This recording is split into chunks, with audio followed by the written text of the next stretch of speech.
Kondisi sekarang ini ada yang mencoba ya membawa polisi di bawah kementerian. Pergantian Kapolri ini kan tidak ada masalah, alamiah. Ada waktunya diganti. Sejak mantan ajudan itu ingin mengambil posisi bahwa mantan ajudan adalah Polri, anggota Polri yang sepertinya tanda petik wajib harus menjadi Kapolri. Kenapa 2015 Presiden Jokowi langsung memberhentikan Jenderal Polisi Sutarman? Masih ada waktu 1 tahun. Dan Pak Sutarman berhasil mengamankan pemilu sampai Pilpres 2014, 2013, 2014. Kenapa tiba-tiba diganti? Ya Kabri itu kan 4 tahun. Jadi tingkat 1, 2, 3, dan 4 nih. Ya kan? Jadi jangan sampai yang tingkat 4 waktu pendidikan ini masih ada usia setahun, 2 tahun. Tato yang tingkat 1 dulu di pendidikan langsung mimpin jadi Kapolri. Psikologi anggota organisasi ini ya seorang presiden harus tahu lah. Ya kalau misalnya presiden ingin ganti Pak Listio Sigit nih, ya dipanggil presiden. Mas Listio saya siapkan untuk jadi menteri sini gitu. Ada yang berani sekarang begitu, Pak. Menolak perintah presiden. Tangkap itu ya, maaf Pak, nggak ada buktinya. Langsung diganti Pak. Risiko diganti, dicopot itu lebih nikmat daripada dicepit. Dicopot bener-bener. Iya.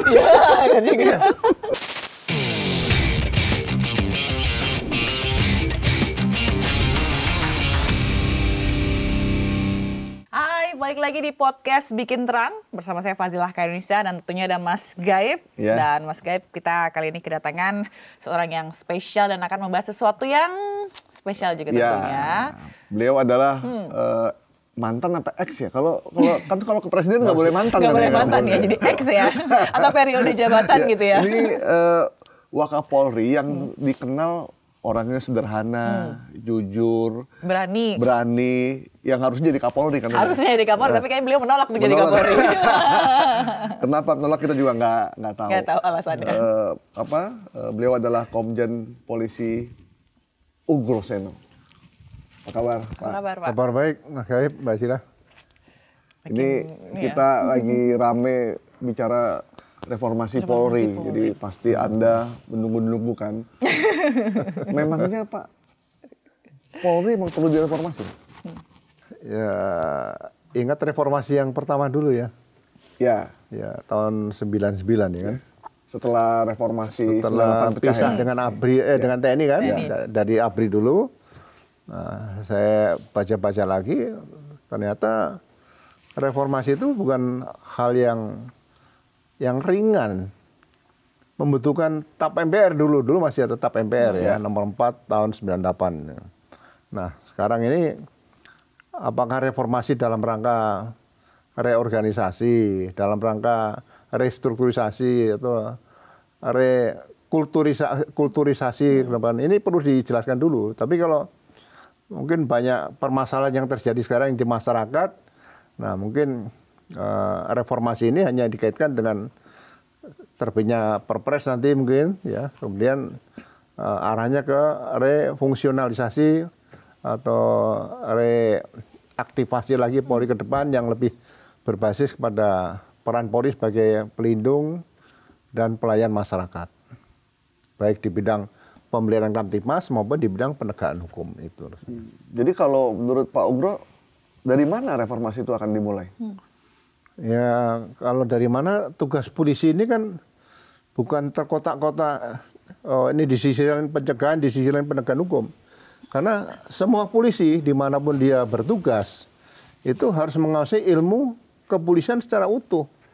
Baik itu tugas di bidang preventif, ada juga preemptif biasanya dilakukan oleh fungsi-fungsi Binmas untuk bicara kepada publik, dan juga ada lagi penegakan hukum, dan ada tugas-tugas tambahan lain, misalnya tugas pasukan perdamaian internasional PBB seperti juga ada. Oke. Berarti tapi sebenarnya seberapa urgensi sih Pak untuk reformasi Polri ini? Apakah ini juga termasuk dengan atas jawaban begitu? Kalau kemarin kan ya kita sempat ini isu Kapolri minta diturunin, dicopot apa segala macam. Makanya ini juga untuk menjawab desakan itu atau seperti apa? Jadi sebetulnya Polri kan sudah berjalan cukup lama kalau dikaitkan dengan sejak dipilihnya Kepala Kepolisian Negara pertama ya, atau Kepala Kepolisian Nasional pertama Pak Jenderal Sukanto dulu tahun 46. Jadi perjalanan itu pergantian Kapolri ini kan tidak ada masalah, alamiah, ada waktunya diganti, ya kan? Sampai waktu tahun berapa ya, sebelum tahun 80-an lah, itu Kapolri itu selalu dipimpin oleh PT IKA Angkatan Ganjil.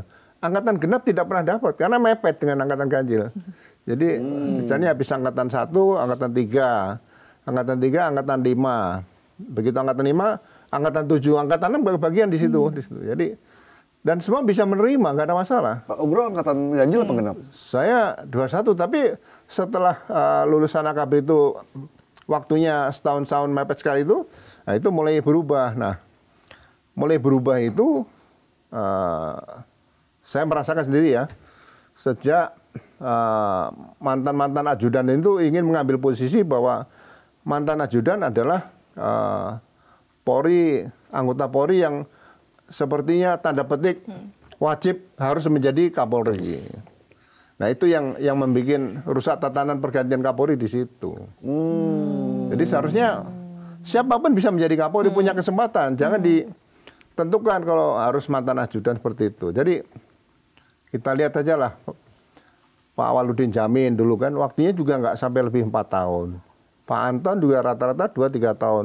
Pak Sanusi, Jenderal Sanusi Kapolri juga waktunya sama. Jadi kalau lebih dari 4 tahun itu ya 3 tahun lebih orang juga pasti kan jenuh ya. Ya kan? Nah, ini di sini yang bahaya nanti kreativitasnya kurang. Kepemimpinan udah mulai jenuh, tapi kan Kapolri ya kalau dibilang jenuh kan biasanya jenuhnya kan nggak kelihatan Kapolri masih jenuh ya. Kalau Kapolsek bisa 4 tahun pasti kan jenuh. Kapolres yang 4 tahun juga jenuh di situ ya. Jadi sebetulnya setiap presiden itu harus yakin bahwa Polri itu akan selalu catur prasasti yang kedua tuh Satya Prabu, setia kepada negara dan pimpinan negara. Jadi jangan ragu-ragu lah dengan anggota Polri siapapun yang disiapkan dan punya kesempatan untuk menjadi Kapolri itu saja. Yang jenuh masyarakat kali Pak. itu yang Kapolri masyarakat yang jenuh ya. Masyarakat jenuh kan mungkin lihat ada kejadian-kejadian misalnya di bidang pelayanan ada kekurangan, di bidang penegakan hukum juga ada kekurangan dan sebagainya. Kemudian ada kejadian-kejadian misalnya kasus Sambo dan sebagainya. Kan masyarakat pasti tanya-tanya ini. Jadi kuncinya menurut saya ya komunikasi dan informasi kepada publik ini masih belum tuntas, terbuka, transparan seperti itu. Ada kesan di masyarakat presiden tuh ragu untuk mengganti Kapolri. Bahkan ada yang bilang kok presiden kayak kurang berani ya mengganti. Sehingga harus membentuk tim reformasi. Ini mengingatkan kita pada kasus zaman Gus Dur dulu Pak. Ada Bimantoro kalau nggak salah. Yang pengen diganti cuman nggak bisa diganti ternyata. Agak pelik gitu. Situasi ini gimana Pak? Mirip-mirip atau? Ya harusnya tidak perlu timbul situasi seperti itu kalau memang presiden, saya melihat 2015 lah. Kenapa 2015 Presiden Jokowi langsung memberhentikan Jenderal Polisi Sutarman. Masih ada waktu 1 tahun. Dan Pak Sutarman berhasil mengamankan pemilu sampai Pilpres 2014, 2013-2014. Kenapa tiba-tiba diganti ya? Di sini ada kondisi bahwa seolah prerogatif presiden itu bisa memberhentikan, mengangkat Kapolri semaunya sendiri. Ya padahal pemilihan seorang calon Kapolri itu yang saya alami pada saat presiden masih Pak SBY ya Pak. Itu waktu akan mengganti Pak Timur ke Pak Sutarman itu presiden hanya mengarahkan tolong carikan pengganti Pak Timur sudah cukup lama 3 tahun ya. Timur Pradopo ya. Jadi yang masih ada usia jabatan kurang lebih 2-3 tahun. Nah, kita rapat bersama Kapolri, terus kemudian waktu itu saya ikut juga di situ, Propam semua, perwira-perwira tinggi, Wanjakti Polri itu mencari nih yang punya prestasi loh. Bukan asal, wah ini yang mantan ajudan. Akhirnya terpilih Pak Sutarman. Kebetulan Pak Sutarman mantan ajudan Gus Dur. Padahal presidennya Presiden SBY di situ. Ya kan? Nah, jadi otomatis Pak Sutarman ini juga kita siapkan, kita sampaikan pada Pak Presiden, nah, dikukuhkan jadi Kapolri. Ya nggak ada masalah. Gitu. Jadi jangan sampai Presiden, saya maunya ini, saya maunya itu. Ya, pekerjaan Presiden kan banyak nih. Tapi saya yakin Pak Prabowo tidak seperti itu. Karena beliau juga dulu kan pernah pendidikan di Akabri, TNI, dan sebagainya. Kan tahu lah kira-kira bagaimana psikologi tentang TNI dan Polri dalam jabatan-jabatan tertentu pasti beliau tahu. Oh, jadi bukan cuma harus dekat dengan Presiden dan seleranya Presiden, jadi bisa gonta-ganti sembarangan gitu Pak ya? Ya pokoknya gini, seorang jabatan Kapolri adalah jabatan karier tertinggi bagi setiap perwira di Polri.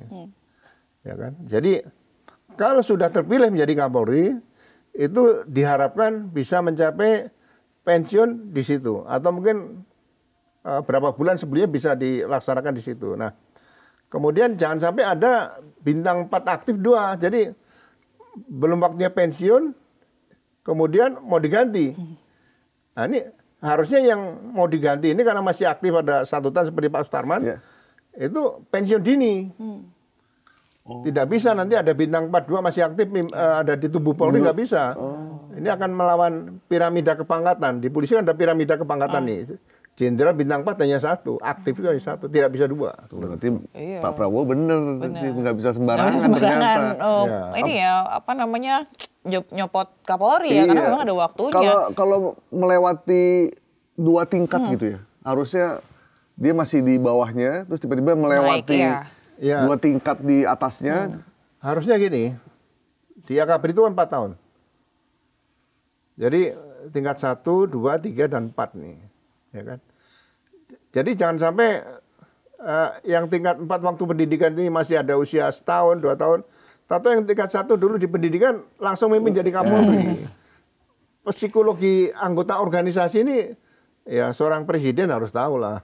Ya, saya maunya ini yang dulu junior jangan, karena ini akan loncat, gitu loh.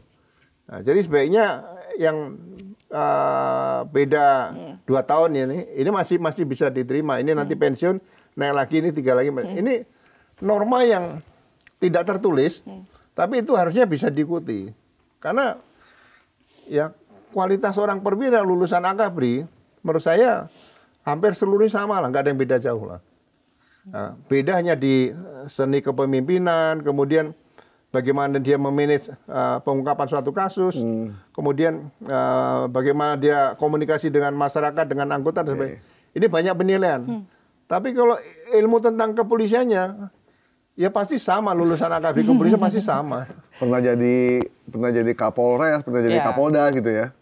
Ya kalau kita lihat pendidikan Akabri kan tidurnya sama-sama, bangunnya sama-sama, olahraga pagi sama-sama. Makannya sama? Mandi sama-sama, semuanya mandi. Terus apel pagi sama-sama, berangkat kuliah sama-sama, sampai tidur lagi sama-sama terus. Ya kan, jadi nggak ada yang wah ini lulusnya terlalu jauh nilainya akademisnya, katakan hampir tidak ada. Tapi kalau kita ngelihat sekarang, tadi Mas Gaib bilang, makanya sebenarnya mungkin terkesan itu sesuai aturan gitu ya, kenapa nggak dicopot gitu. Tapi kalau Pak Gul ngelihat sendiri, apakah memang ini murni memang karena ingin sesuai aturan, atau memang ada tujuan khusus gitu ya, Kapolri tetap dipertahankan, atau seperti apa? Ngelihat kondisi sekarang, terus kepercayaan masyarakat dan polisi juga berkurang, apalagi kemarin kerusuhan gitu. Atau ini Kapolri sangat kuat. Iya, jadi nggak bisa sulit. Nah, gitu gimana ngelihatnya Pak Gro? Kalau saya lihat siapapun bisa jadi Kapolri, siapapun. Nggak ada yang kelebihan banyak, ada yang kekurangan banyak, nggak ada. Jadi kalau misalnya seperti kondisi saat ini ya kalau misalnya Presiden ingin ganti Pak Listio Sigit nih, Ya dipanggilnya presiden. Mas Listio saya siapkan untuk jadi menteri sini gitu. Nah, seperti Pak Tito Karnavian kan bisa. Ya, kayak Pak Tito. Ya kan? Kan masih bisa dibentuk menteri apa lagi ini? Satu lagi misalnya, satu dikorbankan gitu kan. Nah, kan bisa dijadikan situ. Ya pasti, wah saya nggak bisa Pak menolak. Ya melawan perintah presiden kan nggak boleh seperti itu. Ya udah ikuti saja. Tapi pensiun dini, saya rasa udah lebih 4 tahun ya. Kan dalam... Ini agak lama juga Pak ya? Iya cukup iya. lama. Ya, Pak Listio ini lama ya? Mau jabat Kapolri 1 hari, mau 2 hari, ya sama aja kan. Dulu ada Pangdam berapa hari, tentu kecelakaan pesawat meninggal. Apa kan namanya berapa hari juga ditulis Pangdam juga di situ. Gitu aja. Pak, ini kan tim reformasi Polri ada yang dibentuk oleh Presiden. Belum dibentuk sih, baru direncanakan. Ya. Tapi ketuanya sudah ada Pak Ahmad Doviri ya, penasehat ahli Presiden dan juga sekaligus merangkap. Nah, beberapa hari setelah itu Kapolri tiba-tiba membentuk tim reformasi sendiri, gitu. Publik melihatnya, wah ini sebagai bentuk perlawanan. Ya. Sementara Pak Yusril bilang, oh enggak, kita akan bekerja sama. Sebagai birokrat dia harus memberikan bahwa kita everything is okay dengan 2 reformasi. Kalau Pak Ugro sendiri melihatnya seperti apa? Ya, yang jelas tentunya Polri terus mengikuti perkembangan yang ada, apa yang menjadi harapan masyarakat. Dan dari dulu di program transformasi kita, tentunya kita terus melakukan upaya reform terhadap hal-hal yang harus kita perbaiki dari sisi operasional, instrumental, kemudian dari sisi pengawasan, dari sisi-sisi yang memang selalu menjadi perhatian penting. Kita selalu membuka ruang untuk melakukan perbaikan. Oleh karena itu, dengan adanya harapan dibentuknya Komisi Reformasi Kepolisian, tentunya Polri juga mempersiapkan tim internal dalam untuk kemudian melakukan evaluasi terhadap seluruh program yang sudah kita laksanakan, sehingga kemudian pada saatnya nanti masukan-masukan perbaikan yang diberikan pada kita segera bisa kita tindak-lanjuti. Tentunya kami juga tetap mendengarkan semua masukan, apakah itu dari komite atau komisi, apakah itu dari masyarakat, dari pakar, dan seluruh masyarakat yang tentunya selama ini bersentuhan atau berada dalam lingkup yang Polri memiliki tugas untuk memberikan pelayanannya, baik di dalam bidang Harkamtibmas maupun dalam bidang penegakan hukum. Jadi semua tentunya terus akan kita kaji sehingga apa yang menjadi harapan masyarakat terkait dengan Polri ke depan betul-betul bisa kita tindak lanjut. Saya kira itu. Ya kalau dianggap tidak ada masalah, ya sepertinya tidak ada masalah. Tapi kalau dianggap Maksudnya nggak ada masalah gimana? Iya benar juga ya, kalau ada masalah nggak apa-apa ya benar. Orang banyak diskusi nih. Ya kan? Makanya saya tadi katakan reformasi polisi tahun 99 itu pakai TAP MPR nomor 4. Nggak main-main nih reformasi itu. Nah, apakah sekarang ini reformasi ini ada dasarnya misalnya? Apa pakai kepres dulu baru dibentuk reformasi di situ? Ya, sebenarnya nggak ada masalah. Jadi dasarnya harus ada, karena pasti nanti membutuhkan waktu, anggaran tertentu, siapa saja nanti yang didebatkan di situ. Kan ini harus dipertanggungjawabkan juga. Jadi tidak semudah membuat surat perintah tugas atau surat perintah penyidikan gitu, bukan. Ini menyangkut lembaga negara yang besar loh polisi ini. Itu yang menurut saya harus diperhitungkan matang-matang, sehingga sekali lagi ya sebaiknya untuk membentuk reformasi kepolisian tadi, setidak-tidaknya ada keputusan presiden lah yang di atasnya yang lebih tinggi yang untuk menindaklanjuti itu. Memang serut apa sih masalahnya aja sampai harus dikelola seperti ini. Iya, jadi mungkin tim transformasi reformasi ini yang dibentuk sama Pak Kapolri ini, ya tujuan pertama adalah menghimpun semua peraturan-peraturan Kapolri, peraturan kepolisian yang dianggap mungkin masih belum bisa diterima oleh masyarakat. Sebagai contoh, untuk peraturan Kapolri nomor 1 tahun 2009, yaitu penggunaan kekuatan dalam tindakan kepolisian. Nah, terutama yang kita lihat kejadian-kejadian sekarang penanganan unjuk rasa seperti itu. Nah, ini harusnya perlu direvaluasi karena tugas polisi di seluruh dunia itu pelindung dan pelayan masyarakat. Atau melindungi dan melayani. To protect Melindungi, and to serve. mengayomi. Ya, mengayomi itu setelah ada undang-undang kepolisian. Tapi kalau seluruh dunia hanya dua. Melindungi dan melayani. Menafkahi nggak ada ya? Itu lain dah. Lain lagi. Menafkahi lain itu Keluarga, keluarganya itu yang dinafkahi, Mas Goyim. Kemudian memeliharakan timas. Polisi kan baik ya, banyak menafkahi orang. Bukan cuma ini ya, keluarga lain. Penegakan hukum. Jadi dalam pemeliharaan Kamtimas itu juga melindungi dan melayani. Penegakan hukum juga sama. Jadi kalau misalnya dalam penanganan unjuk rasa, ya harus diciptakan jangan sampai ada korban. Apakah itu luka ringan berat atau meninggal, dan di situ baik yang dialami oleh masyarakat, kemudian yang unjuk rasa ataupun kepolisian, aparat kepolisian di situ atau aparat yang ada di situ, jangan sampai terjadi. Petugas medis misalnya di situ, jangan sampai terjadi. Makanya tugas polisi berat. Ya, dari yang mulai mencegah jangan sampai terjadi, sampai kalau memang harus terpaksa menggunakan kekuatan yang ada 6 tahap di situ di peraturan Kapolri itu. Tahap 6 itu pun masih ada tahapan lagi menggunakan gas air mata, kemudian water cannon dan sebagainya. Dan kalau menggunakan senjata api bukan untuk membunuh, harus melumpuhkan. Ya, makanya bahasa kepolisian melumpuhkan ya. Iya, tapi melumpuhkan itu masih bisa dibawa nanti pelaku tadi ke sidang pengadilan. Nah, ini mungkin nanti perlu dievaluasi bagaimana sebenarnya. Jadi kalau ya saya selalu katakan pengalaman saya begitu dulu tahun 98 dorong-dorongan dengan mahasiswa. Kalau aparat sudah nggak kuat melawan dorongan mahasiswa tadi, kita buka. Mahasiswa biar masuk, dorong aja. Jadi setelah mahasiswa masuk dorong, kita tutup lagi. Nah, nanti yang masuk tadi mahasiswa diajak salaman. Nah, jadi jangan dorong-dorong. Itu ada fungsi preemptif di situ. Ada preventif di situ.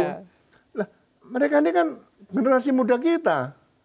Penerus kita ke depan. Kalau misalnya mati atau luka berat atau cacat, ini kan apakah kita menyiapkan generasi penerus bangsa tadi yang korban-korban kekerasan seperti itu kan? Jadi jangan sampai gini, terjadi.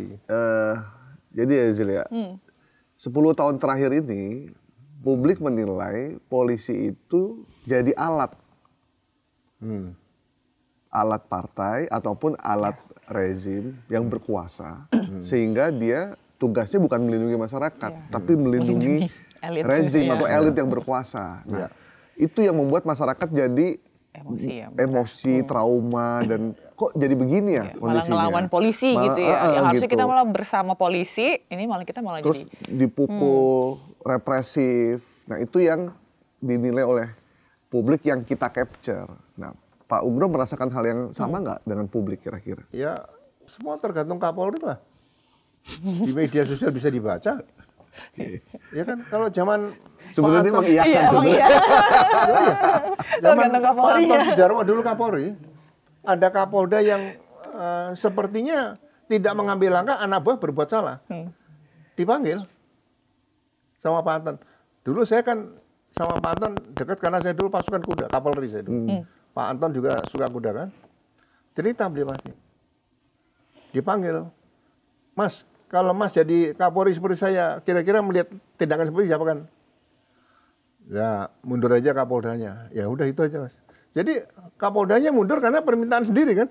Iya, karena jawabannya Jadi, sendiri. yang tahu jawab tetap Kapolri. Kalau ada apa-apa Kapolri, nggak bisa Kapolri lepas tangan. Karena pimpinan tertinggi kan Kapolri di situ. Pak, dalam sejarah Indonesia ada nggak sih Kapolri yang mundur, Pak? Ada nggak Kapolri mundur? Kayaknya Belum ada. Belum ada kayaknya. Nggak ada Kapolri mundur. Nggak ada. Semuanya tepat waktu di situ. Tapi kalau misalnya mau mundur berarti secara nggak langsung dia mengakui kesalahannya, berarti apa yang dilakukan salah begitu kan? Apa dalam hal ini kenapa nggak berani mundur dengan desakan itu? Apa karena ada? Sebetulnya presiden ini kan sudah makan asam garam, pengalaman cukup banyak lah. Apalagi Pak Prabowo kan, situasi 98 beliau juga tahu di mana, kemudian pasca 98, sebelum 98 ya kan. Saya pangkat kapten, Pak Prabowo masih pangkat mayor, dan saya tahu bagaimana dia memimpin batalion di yang Cilodong itu waktu itu ya, Kostrad. Ya beliau bisa melihat situ kalau misalnya kondisi seperti ini, ya diundang saja Pak Kapolri. Saya akan memberikan tugas baru untuk menjadi misalnya menteri apalah di situ ya, atau mungkin menteri yang pas untuk Kapolri apalah gitu. Nah ini kita butuh Kapolri baru supaya ada penyegaran seperti itu, nggak ada masalah. Tapi dengan catatan kalau ada Kapolri baru ya beliau pensiun dini, udah gitu aja. Pak, ada yang bilang diganti atau tidak diganti Kapolri, reformasi Polri tetap harus dilakukan. Itu satu. Yang kedua, kenapa harus dilakukan reformasi Polri? Karena ada yang menilai kekuasaan polisi saat ini itu terlampau luas, terlampau banyak. Katanya seperti itu. Sehingga ada perbincangan-perbincangan di tim reformasi dari masukan dari masyarakat supaya polisi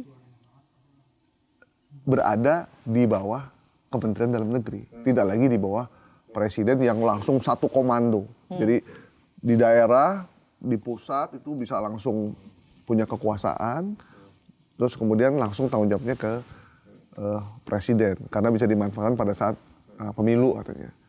Pak Ugro setuju nggak kalau polisi bukan dikembalikan, kalau dulu kan di Kemhan ya, ini berada di bawah wali kota atau di bawah gubernur, pemerintahan daerah, seperti di negeri Gotham City-nya Batman atau di Amerika. Kalau saya melihat ini, mau di bawah siapapun, apakah itu akan memperbaiki Polri yang sekarang saat ini seperti itu? Yang dikatakan masih banyak kekurangan, banyak hal-hal yang negatif itu ya. Apakah memperbaiki itu? Saya yakin ya, mau di bawah menteri manapun, nanti yang dilakukan menteri ini, tolong nih ada keponakan saya mau masuk Sespim, ini mau jadi Kapolda, ini mau jadi Kapolres. Kembali kulturnya seperti itu. Bagi saya fungsi Propam itu yang sudah ada itu kan bagus. Sebelum 99 reformasi, Propam tidak ada. Saya bilang berdayakan maksimal Propam. Saya pernah di Propam. Bintang 3 kan Propam, jangan fungsi lain naik bintang 3, Propam bintang 2. Dan yang tugas di Propam jangan pindah-pindah. Kalau sudah melakukan pelanggaran diperiksa Propam, dan risikonya karena ini profesi kemudian profesi yang mulia terhormat, ya kan? Ya jangan ragu-ragu untuk pemberhentian tidak dengan hormat atau PTDA. Dan kalau sudah diberhentikan tidak dengan hormat dari kepolisian, mau jadi satpam nggak bisa. Di fungsi pengamanan atau keamanan itu nggak bisa bertugas lagi. Nah, ini yang mungkin harus diciptakan seperti itu. Jadi tinggal memperkuat pengawasan. Kalau pengawasannya lemah ya, sekali lagi mau di bawah siapapun, tetap aja yang terjadi ya seperti sekarang ini. Apalagi kalau yang bermasalah kadif propamnya. Iya, itu. Nah, itu yang selalu saya katakan, kalau kondisi sekarang ini ada yang mencoba ya membawa polisi di bawah kementerian. Pengalaman saya kan 35 tahun juga, 2 bulan di polisi. Mau di bawah kementerian apapun, dulu pernah di bawah bukan Menhankam dulu kan? Iya, Menhankam. Pangap dulu. Nah, dalam 1 April. Sekarang mau di bawah Kemendagri, menteri apapun, ya kan? Ada yang bilang lalu lintas perhubungan dan sebagainya. Ini kultur birokrat di negara kita ini belum berubah. Nanti yang dilakukan, Pak Kapolri, tolong titip tuh. Keponakan saya belum Sespim, masih itu lagi. Ini belum Sespinti, tolong masuk. Ini belum jabat Kapolres, belum masuk. Berputarnya sekitar itu saja nanti. Ini tolong nih ada kawan saya, utang piutang, nggak dibayar-bayar, tolong lamanya ditahan. Padahal utang piutang perdata nggak bisa ditahan, seperti itu.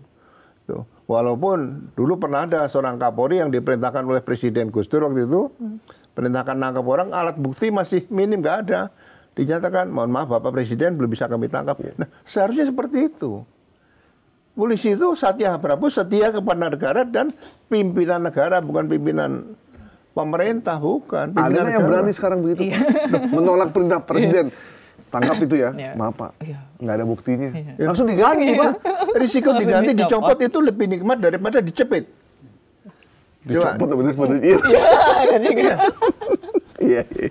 Dicepit telinganya pakai jepitan, tapi dicopot kan lebih enak. Gitu. Ya itu harus ditanamkan bahwa berbeda pendapat dengan pimpinan itu hal yang wajar. Karena itu sudah dilatih sejak pendidikan awal. Coba kalau baris berbaris tuh. Kalau pimpinan baris berbaris apa-apanya salah, nggak diikuti. Di depan ada mobil lewat, kasih apa, maju jalan, tabrak mobil semua mati, nggak diikuti. Nah, itu artinya kalau perintah pimpinan itu dianggap salah, ya sampaikan dengan secara etis, Pak, mohon izin Pak, perintahnya tidak bisa kami laksanakan karena melanggar undang-undang atau peraturan. Seperti itu harus dilatih di pendidikan akabri atau sekolah brigadir atau tamtama seperti harus diajarkan. Jadi misalkan gini Pak, jadi polisinya itu jadi polisi daerah. Jadi polisi yang di daerah itu atasannya adalah pemerintah daerah, gubernur, wali kota atau bupati. Jadi itu ada usulan gitu. Bahaya tuh. Itu gimana kalau kayak gitu Pak? Kalau di beberapa negara ada contohnya nggak Pak? Nggak, ini kasih contoh gini aja, Indonesia aja nih Mas. Dulu namanya Polda Metro dulu Komdak. Ya Komdak. Kalau kita naik bis Komando tuh, Daerah Angkatan Kepolisian. Sampai sekarang masih Komdak. Ya kan? Nah, Kadapolnya namanya, Kapolda namanya Pangdak. Panglima Daerah Angkatan Kepolisian. Gagah dulu kan? Sininya hitam, talinya hitam, kumisnya hitam, semuanya kan? Wah, gagah. nggak ada perwitannya Pak. Nah, terus dirubah menjadi daerah kepolisian. Kadapol. Itu masih Komdak, masih Kadapol, masih sama daerah kepolisian. Ya kan? Daerah kepolisian. Kemudian dirubah menjadi kepolisian daerah. Nah, kepolisian daerah ini berarti kan polisi kedaerahan. Iya. Jadi waktu saya Kapolda Sumatera Utara, saya rombongan, kemudian melewati Kabupaten Sragen, ada kecelakaan lalu lintas. Rombongan yang awal saya terus nih lalu lintas. Saya berhenti. Panggil lalu lintasnya tadi. Kenapa nggak ditangani? Nanti sudah ditangani polisi daerah sini Pak. Saya bukan polisi Sragen. Loh, Anda tuh polisi Republik Indonesia yang sedang bertugas di Sumatera Utara, kebetulan juga bertugas di Simalungun dan sebagainya. Itu tetap polisi Republik Indonesia. Nanti kalau polisi diganti polisi di bawah pemerintah daerah, Polda, ya sama dengan Satpol PP tadi, hanya ngurus di daerah itu.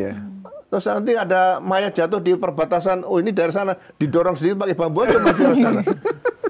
Nggak boleh, itu tetap Polri adalah Polri secara utuh. Jadi bertugas di seluruh Indonesia apapun, misalnya gini, saya tugas di lembaga pendidikan.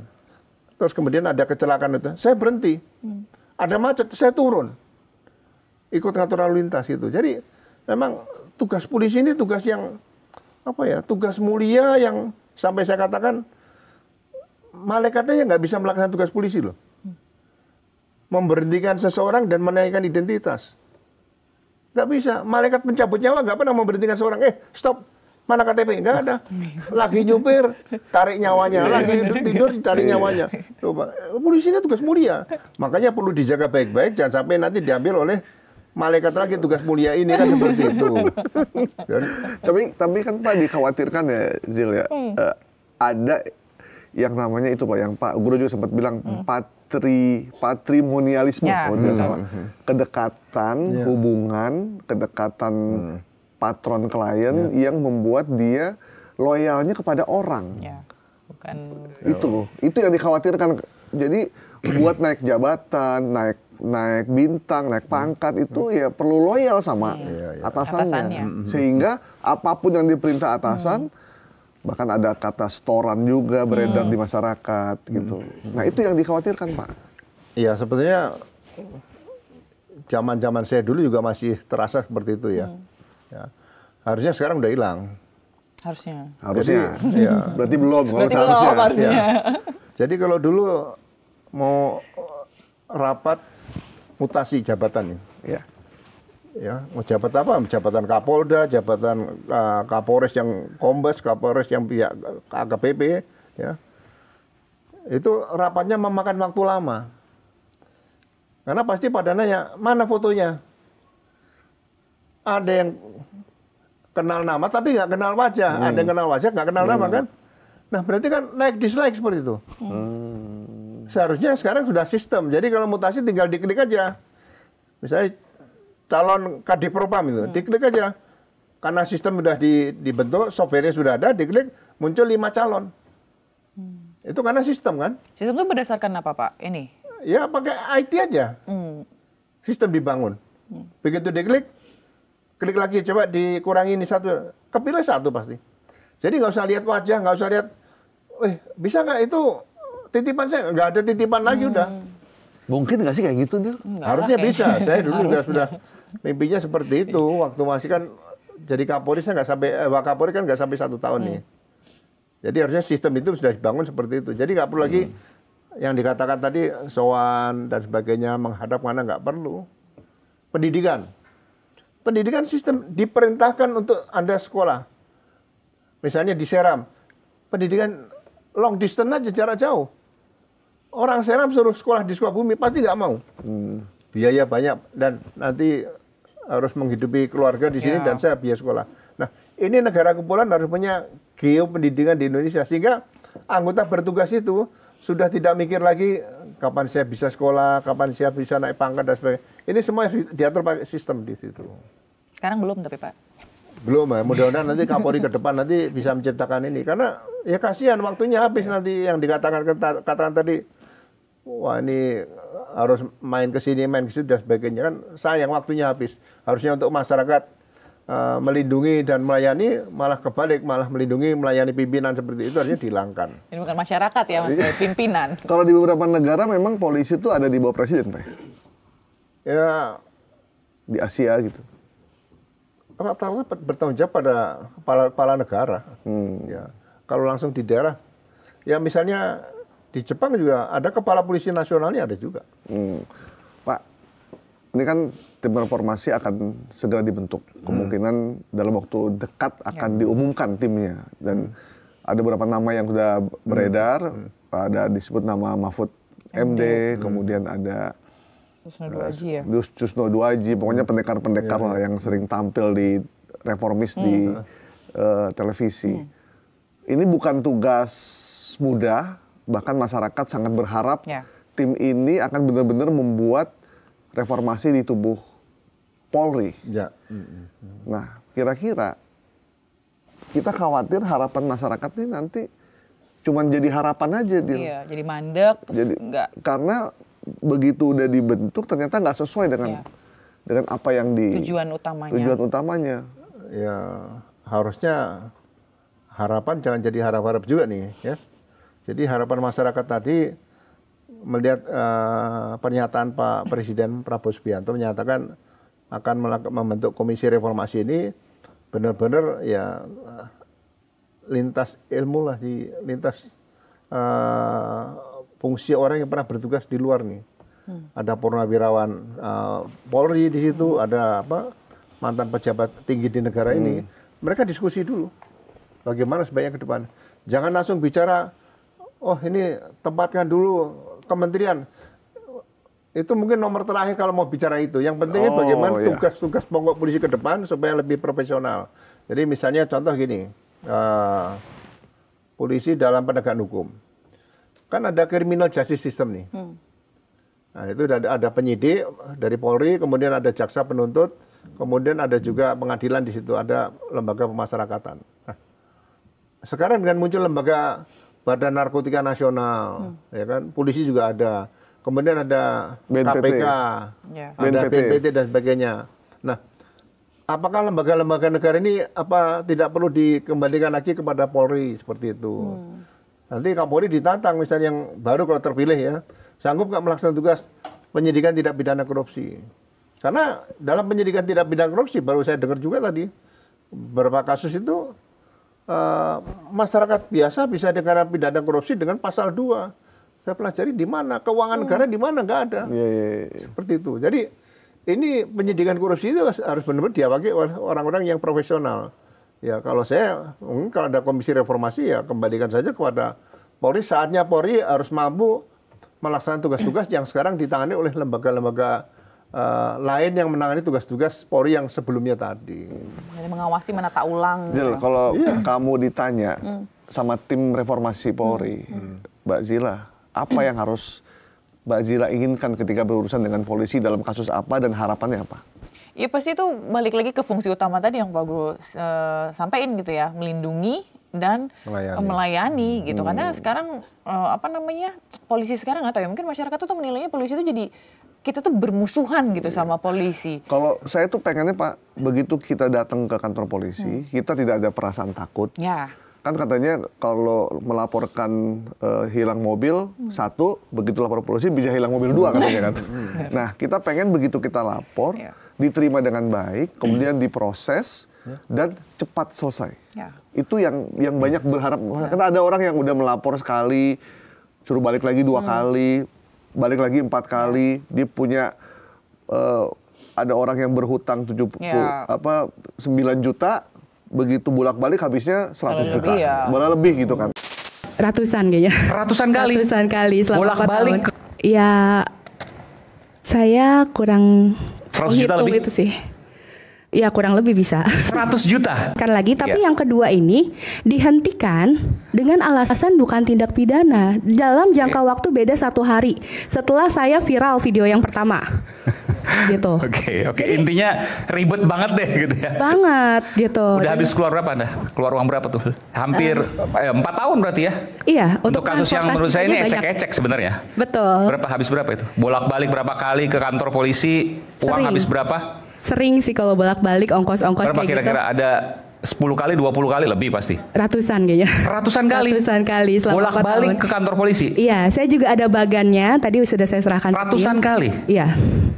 Untuk kasus yang penipuan 8 juta jadi 16 juta rupiah saja itu? Iya, karena saya butuhnya bukan... Terus uang habis berapa?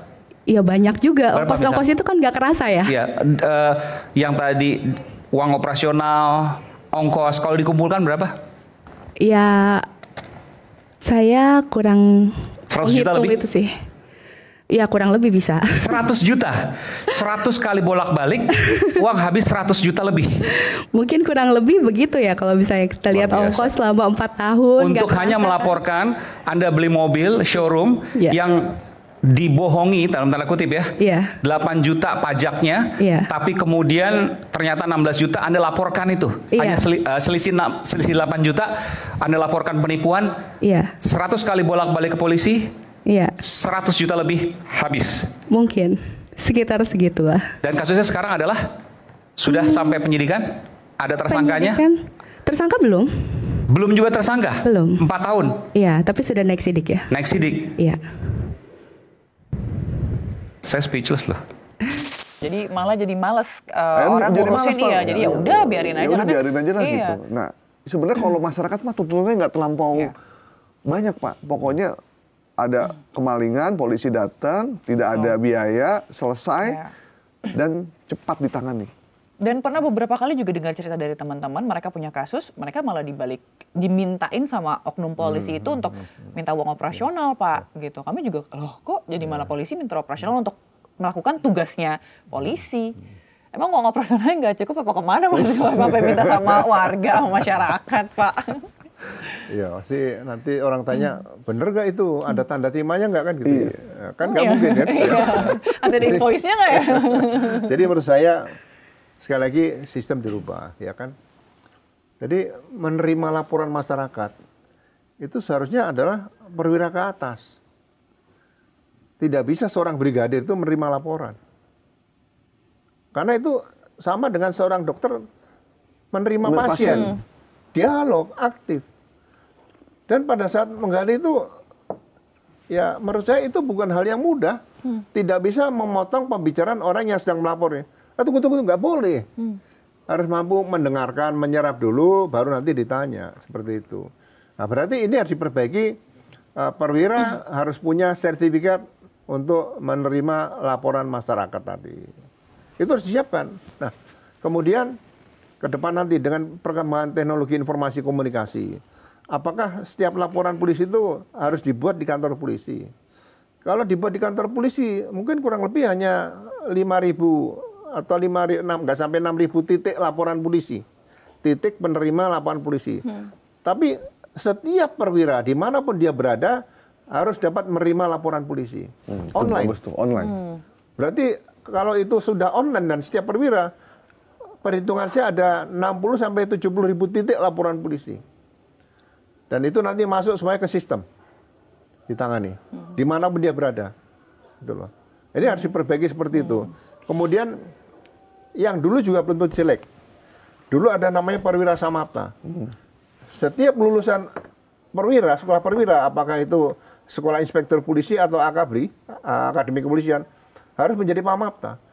Pamapta itu panglima perang Kamtipmas di daerah, di Polres itu harus ada pamapta. Di samping menerima laporan polisi, datang ke TKP. Quick respon time-nya dia mendatangi TKP itu ujian bagi pamapta. Itu. Dan ini harus punya sertifikat sebagai pamapta waktu lulus pendidikan. Nah, ini perlu ada pembenahan nanti di lembaga pendidikan perwira seperti itu. Sehingga ke depan lagi nanti seluruh tugas-tugas polisi di tingkat Polres ya terutama ya, seluruh Indonesia adalah sama, tidak beda-beda. Jangan diberikan sama cukup brigadir saja, jangan. Ini perwira. Nah, brigadir itu membantu perwira. Sehingga ke depan setiap brigadir pasti akan punya idola. Wah, saya dulu idola saya perwira ini namanya ini. Orangnya pinter dan sebagainya, komunikatif dan sebagainya. Nah, ini harus diciptakan harmonisasi dalam tugas-tugas polisi di bidang pelayanan masyarakat seperti itu. Atau sekarang misalnya gini, misalnya Mbak Wajilah kehilangan mobil bangun pagi-pagi. Harus berbuat apa? Lapor polisi. Lapor polisi, cari BPKB dulu dan sebagainya. Ya kan? Nah, seharusnya kan ini ada kontak center yang dibangun. Jadi begitu kehilangan mobil, kan cukup sampaikan informasi dulu ke kontak center. Dan itu disebar ke seluruh Babin Kamtipmas seluruh Indonesia. Tinggal dicari. Kenapa kita nggak bisa begitu, Pak? Kayak gitu. Sekarang kita kalau kehilangan mobil mendingan ke media atau ke netizen. Ini, Mas, hashtag no viral no justice. Jadi sekarang harus viral dulu baru kita dapat keadilan, Pak. Harus baru diurus. Ya, jadi gini, ada pergantian kepemimpinan terus berganti model. Dulu 2013 Pak Timur Polri, saya waktu itu Kabaharkam ya.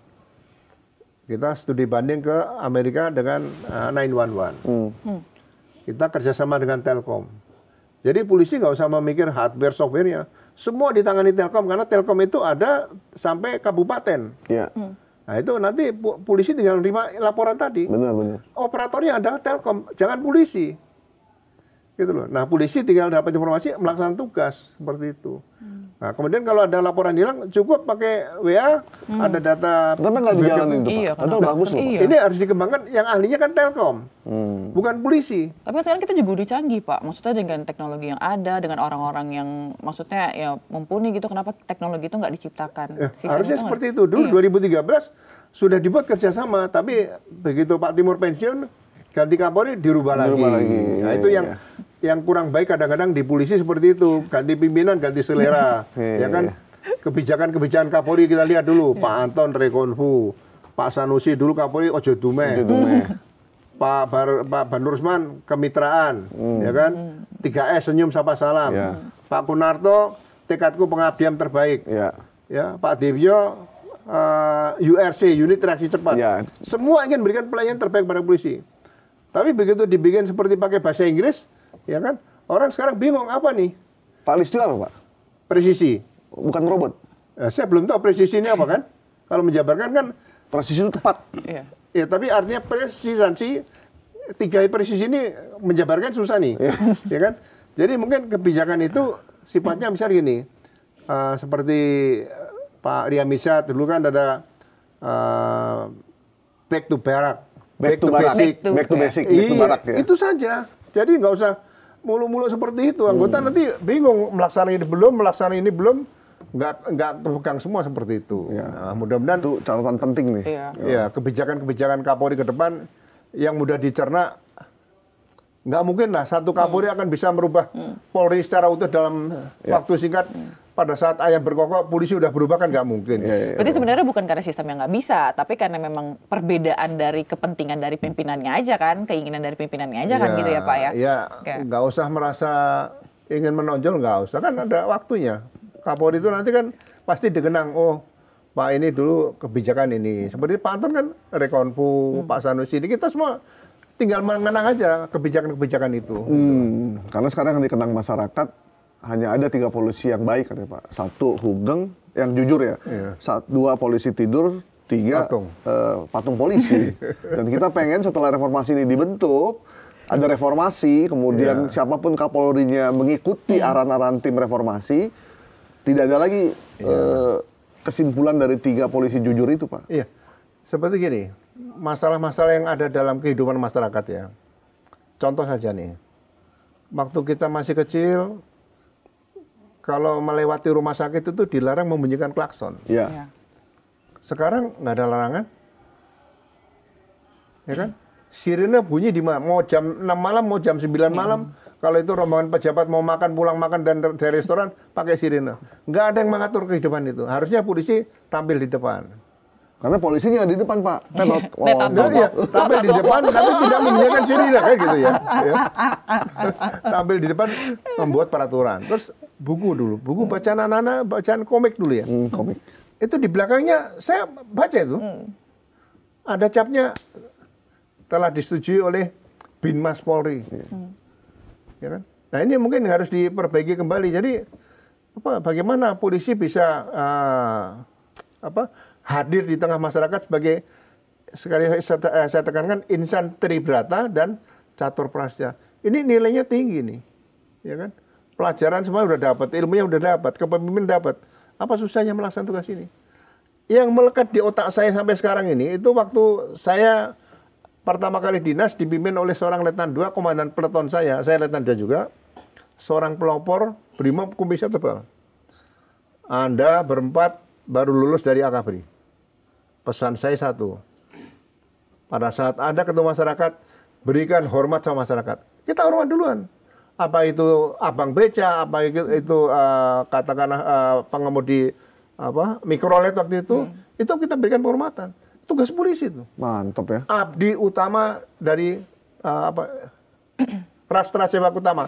Abdi utama dari nusa dan bangsa. Abdi utama. Tapi kita mengabdi itu bukan berarti kita di bawah. Justru semakin mereka mengabdi pada masyarakat, iya, respect kan? Semakin masyarakat respect loh. Itu. Kita kalau ada polisi yang bagus Pak di masyarakat, di jalan, itu kita bangga banget Pak. Dan kita jadi tenang perasaan gitu ya. Saya cerita bukan saya ini ria, bukan ini untuk mungkin junior saya lah. Gitu. Saya Letnan 2, malam-malam ada 3 wanita naik satu mobil di Bundaran Senayan, dulu masih ada lapangan tembak situ. Tahu diberhentikan. Saya pakai mobil VW 1303 sedan. Pak, tolong Pak. Loh kenapa? Kita berhenti, mesin kita tiba-tiba mati. Nah, kita kan tahu mesin sedikit cek, ternyata ada yang patah. Skrupnya itu. Akhirnya pulang kemana? Kami tinggal di Halim, belum ada jalan tol. Kita tarik sampai Halim. Sampai rumahnya. Begitu sampai rumahnya, bapaknya seorang sersan mayor Angkatan Udara. Langsung saya hormat, saya perwira. Malam Pak. Nah, kan perwira sersan mayor kaget kan? Oh siapa? Ini tadi putri-putri Bapak mau di jalan di sana, di Senayan, kami tarik sampai sini. Wah, terima kasih Pak. Itu jam 2 pagi. Terus waktu itu mau dikasih duit 40.000. Gaji saya waktu itu 38.300 rupiah. Lebih gede dari gajinya Bapak. Bisa 1 bulan gaji tuh Pak. Lebih gede makan. Saya bilang, masih ideal waktu itu ya, kita masih baru lulus. Terima kasih, karena kita ingat pesan sama komandan kita. Makanya komandan itu benar memberi warna. Terima kasih Pak, kita sudah cukup diberikan negara. 38.300 rupiah itu makan 2 minggu sudah habis. Tinggal beras sama tinggal nambah lauk saja kan. Tapi memang dulu kita masuk polisi tugasnya bukan mencari pekerjaan. Mengabdi, profesi di situ. Jadi kalau memang pengen hidup enak ya jangan jadi polisi, jadi pengusaha. Iya. Pak, itu waktu jadi perwira itu Bapak masih bujangan atau udah nikah Pak? Bujangan masih. Enggak dikasih, bahkan 3 perempuan anaknya. Siapa? Kan anaknya 3 tadi. Enggak, itu kan semuanya habis rekaman, penyanyi kebetulan. Lex Trio, saya masih ingat tuh. Bapaknya Auri. Terus akhirnya, Pak minum dulu. Minum kita, ngobrol situ. Nah, pulang diberikan kaset itu banyak tuh. Kaset rekaman anaknya ini Pak. Wah, dulu belum ada gratifikasi. Ya udah Mas ditolak kan nggak enak nih, ya udah kita terima. Tapi waktu dikasih uang tuh rasanya, oh jangan dibayar sama bapak itu. Apalagi serasa mayor gitu kan. Wah jangan Pak, ini kita udah cukup Pak digaji negara. Padahal tidak cukup duitnya. Luar biasa ya. Pak, terakhir nih Pak. Kalau Kapolri diganti, Kapolri ini harus sesuai dengan karakter dengan presiden, atau dia punya hal lain yang kan harus seiring sejalan, seia sekata. Yang seperti apa Pak yang cocok dalam situasi kita sekarang? Mengeliminasi semua public complaint yang ada selama ini. Kembalikan polisi yang lebih profesional lagi. Jadi misalnya penegakan hukum dasarnya KUHAP ya, kembali KUHAP. Ya, jangan sampai ini menjadi komplain-komplain masyarakat. Ini hanya dipelajari sedikit, dianalisa lah. Kita yang sudah purnawirawan, kalau diajak bicara masih bisa juga diskusi seperti itu. Jadi katakanlah back to azimuth dulu, lihat ke belakang dari mana kita dulu start, baru nanti jalan kembali. Ini harus diluruskan kembali supaya ya jangan sampai presiden pusing lagi ganti Kapolri, persoalan tidak selesai. Nanti ganti Kapolri lagi, hanya ributnya masalah urusan Polri ini. Sampai beliau selesai 2029, urusan polisi tidak selesai. Jangan. Sebenarnya masyarakat cuma berharap kapan kita ada perubahan. Ya, saya rasa banyak perwira yang udah siap jadi Kapolri. Kita tunggu ada Kapolri yang memang apa ya, menjawab kebutuhan atau keinginan dari masyarakat. Jangan gini, wah maunya presiden, nggak usah. Ya kan, laksana tugas dengan baik ya. Seperti saya melihat misalnya siapa sekarang yang baru, Menteri Keuangan ya. Purbaya. Iya, kita melihat dari luar, bagus juga ya seperti itu ya. Jadi tidak dia berdasarkan pengalaman beliau, dia memimpin di Menteri Keuangan ini kok bagus gitu aja. Jadi ya seperti itu yang harus dilakukan. Jangan membuat susah pimpinan lah seperti itu. Oke. Baik, Pak Ugro, terima kasih banyak waktunya. Sama-sama. Selalu mencerahkan kalau beliau bicara ya. Memberikan warna dan mudah-mudahan ini jadi inspirasi buat tim reformasi Polri yang nanti akan diumumkan oleh Presiden Prabowo Subianto. Jangan-jangan beliau ada namanya juga kalau diumumin. Tiba-tiba gitu ya. Pak Ugro, terima kasih banyak. Terima kasih banyak, Pak. Tutup dia. Oke, dan itu dia tadi podcast Bikin Terang. Terima kasih Pak Guru udah ada sama kita dan sampai jumpa lagi kapan-kapan. Thank you. Minggu depan dong, minggu depan. Jangan kapan-kapan. Itu lagu Kos Plus.